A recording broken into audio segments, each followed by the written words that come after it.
आप सत्कर्मी शुभकर्मी हैं, इसीलिए आपकी प्रशंसा हो रही है बंधुओं। अब जो लोग पहली बार आए हमारे यहाँ, हम उनके घर तो नहीं जा रहे थे प्रशंसा करने। वो जो आए हैं उनका स्वभाव देखा, उनका कर्म देखा, जीवन पद्धति देखी, तो व्यासपीठ से उनके बारे में कुछ कहने को मन किया। और भी बहुत लोग हैं, कोई कमी नहीं है हमारे यहाँ पांडाल में, वृंदावन में। सबका ही आभार हम रोज रखते हैं। जितनी हमसे सेवा हो सकती है वो सेवा भी करते हैं, चाहे बोलने चालने की हो, शंका समाधान की हो, औषधि दवाई की हो, घर घरेलू क्लेशों की हो, मन की कोई बात हो, सब तरह से हम सहयोग करते हैं। फिर भी कहीं कम पड़ जाते हैं तो उसके लिए आगे और मेहनत करेंगे, पर आपकी खुशी के लिए कुछ न कुछ अच्छा करते रहेंगे। पर्व के नाम पर, गौशाला के नाम पर, भंडारे के नाम पर।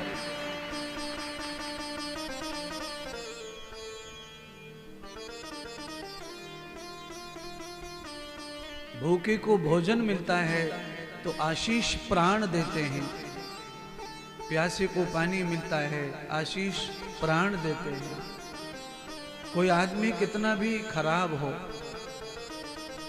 पर उसके जो प्राण होते हैं वो सच्चे होते हैं। प्राण किसी के खराब नहीं होते। पापी से पापी का प्राण भी अच्छा होता है, पवित्र होता है। इंसान खराब होता है, उसके कर्म खराब होते हैं, उसका स्वभाव खराब होता है, पर किसी का प्राण खराब नहीं होता है।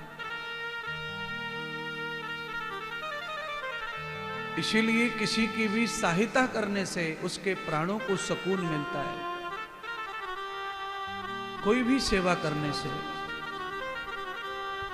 प्राणों का आशीर्वाद हमें प्राप्त होता है। इसीलिए आप सबको हमेशा कुछ न कुछ अच्छा करते रहना चाहिए।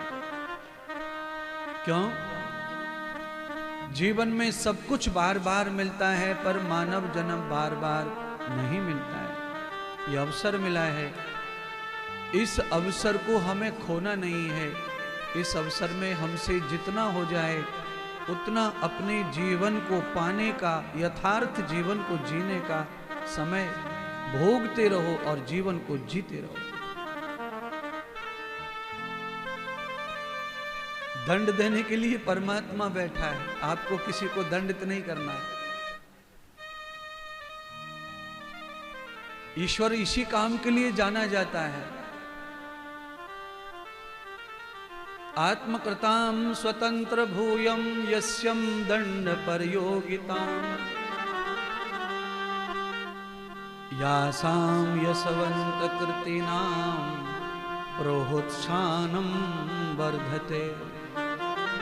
भगवान आपके साथ न्याय करता है तो आपको प्रोत्साहन देता है, कभी कभी आपको मायूस कर देता है, कभी आपको दंडित करता है।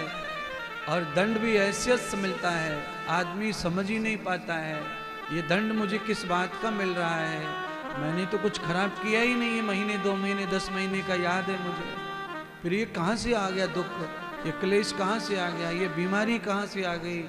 ऐसा तो हमने कुछ नहीं किया जो इतना बड़ा पहाड़ हमारे ऊपर टूट पड़ा।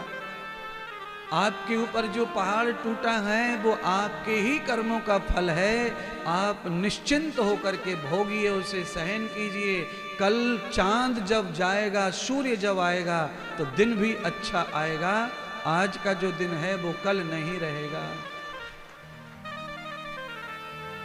अच्छा बताओ, कभी कभी गुस्से में माँ बच्चे को मारती है, बच्चा रोता है तो उसे रोने के लिए छोड़ देती है। 5-6-10 मिनट थप्पड़ मारेगी, पीटेगी, और वो रो रहा है, चीख रहा है तो छोड़ देती है, मर, रो ले। और मैं आपको चैलेंज कर सकता हूं, 10 मिनट के अंदर अंदर घर में कहीं भी मरेगी माँ, लौट के वहीं आएगी औलाद के पास। आंचल पकड़ेगी, आंसू पहुंचेगी उसके, धूल झड़ाएंगी उसके, बाल पहुंचेगी, चेहरे को, बालों को अच्छा करेगी, गोद में उठाएगी, पुचकारेगी, जैसी माँ समय आने पर दंड देती है, वही माँ समय आने पर उसे ललकार, पुचकार, प्यार, दुलार सब देती है। कोई और नहीं आता उसे उठाने के लिए। तो हमारे परम गुरु परमात्मा या हम सबके गुरु आपस में, यानी आपके गुरु मेरे गुरु, ये सब माँ के समान ही होते हैं। इनका कोई डांटना, धमकाना, दंडित करना भी माँ की ममता का ही एक हिस्सा होता है। माँ की ममता ही है वो ईर्ष्या घृणा का दंड नहीं है, ईर्ष्या घृणा का डांटना नहीं है, वो ममता का हिस्सा है, प्यार का हिस्सा है। कोई और नहीं आएगा।